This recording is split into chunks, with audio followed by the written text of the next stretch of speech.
Right now, people experiencing homelessness in Ohio and across the United States is on the rise. That increase is largely being driven by the nation's affordability crisis. And now with the cold weather setting in, demand for homeless services is growing, with local shelters scrambling to meet a lot of those needs. Help for the Unhoused is our big story today. We're only just starting December, and already we're seeing temperatures drop lower than ever before. According to NOAA's Climate Prediction Center, parts of the country are experiencing colder than normal weather this early winter.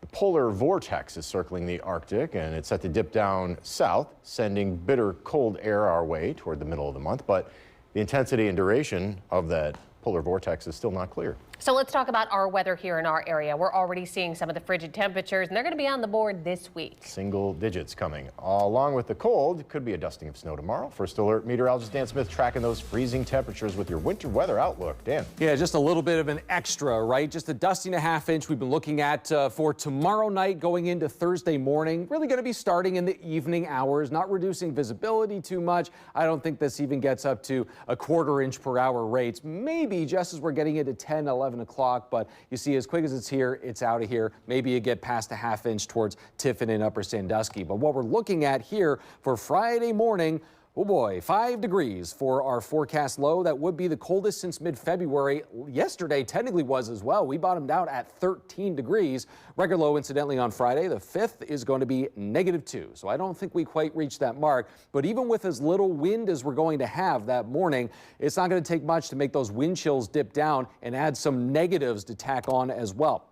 How about this, though? Your temperature outlook going on through the next several days past this, colder than average, like we've been saying here, that polar vortex so-called, a little piece of it circling the Arctic constantly. It's going to be dipping down and affecting parts of the Northeast and Midwest well into the middle of the month. All right, Dan, the snowy and cold weather poses a problem for the unhoused community. According to the U.S. Department of Housing and Urban Development's 2024 PIT count, that is a point-in-time count, a record 770,000 Americans were found to be homeless in a single night. That's actually an 18% increase from the year prior. And according to the National Coalition for the Homeless, extreme cold and snow puts these people at risk. The advocates for the unhoused say no one should have to die because of not having shelter. And they say it's a collective responsibility in an effort to prevent it from happening.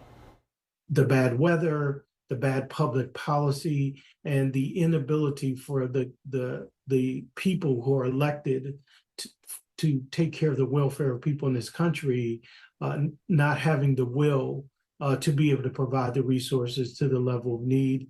It is a recipe for disaster.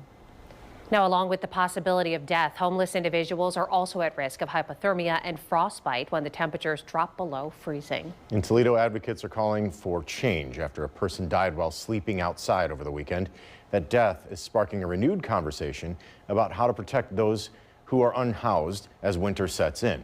Our 13 Action News I-team spoke with the man who found a homeless person unresponsive in the cold. He called 911, and when police arrived, they pronounced the man dead. The person who found that man is now calling on the city to step in and address this issue, with concerns that it could happen again as we enter these colder months. We need to do more as far as mental health goes. Mental health is a big part of the homeless population out here. These are human beings out here. These people are out here struggling. We're still waiting to find out the exact cause of death.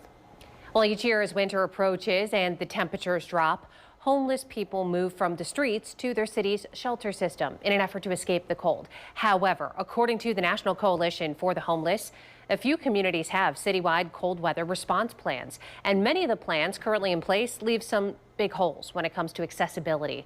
Plus, the unhoused population's rise and demand for shelter resources growing thinner. In fact, according to the National Alliance to End Homelessness, advocates are connecting more people with housing and shelter than ever before, with workers serving more than 1 million people in 2024, a 12% increase from the year prior. In rural areas, shelters often have no outside resources to help them meet that increased demand that's caused by cold weather conditions. According to the Ohio Housing Finance Agency, rural homelessness is a serious concern in the Buckeye State, especially among kids.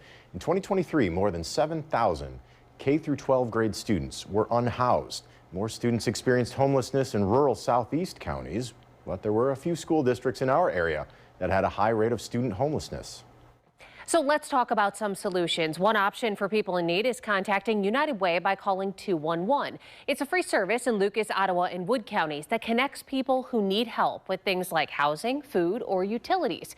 We have Jill Bungie, the Vice President of Impact and Outreach of United Way of Greater Toledo, with us. So Jill, let's talk about 211 and housing specifically. What happens if someone's homeless out there and calls that number?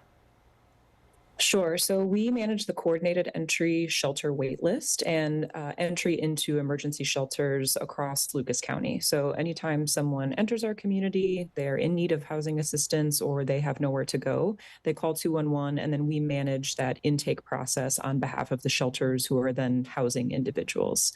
There's several people who are unable to get into shelter. Right now, our family wait list is at 165 families. We have 11 males and 26 females. For those individuals who are waiting to get into shelter, that's actually an improvement that we've seen. But for families, we just have limited number of rooms, beds for people to be able to get in and access emergency shelter. Okay, so if there's someone out there that might be in urgent need, maybe they're on the streets or they're living in a car, that might not be something that they can wait for. So what's the next option? Yes. So at present, we also have referrals to any warming shelters, making sure that you're protected from the elements and you have a place to go. There are many options to go to during the day. That can be community centers, the library. There are several spaces that we can provide referrals to make sure that people are not exposed to the elements. Overnight warming shelters are also going to be opening. I know Cherry Street has already opened some of their additional bed spaces for people. St. Paul's will be opening on the 15th.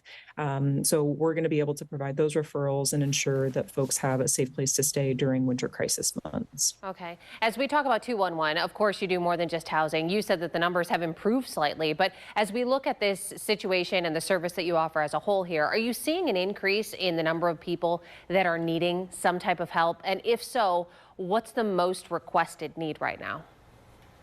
Yes, housing continues to be the most requested need. Under that category, not only is it requests for shelter, but it's also rental assistance. There's virtually no opportunities for rental assistance in the community at this time. Those resources have been exhausted.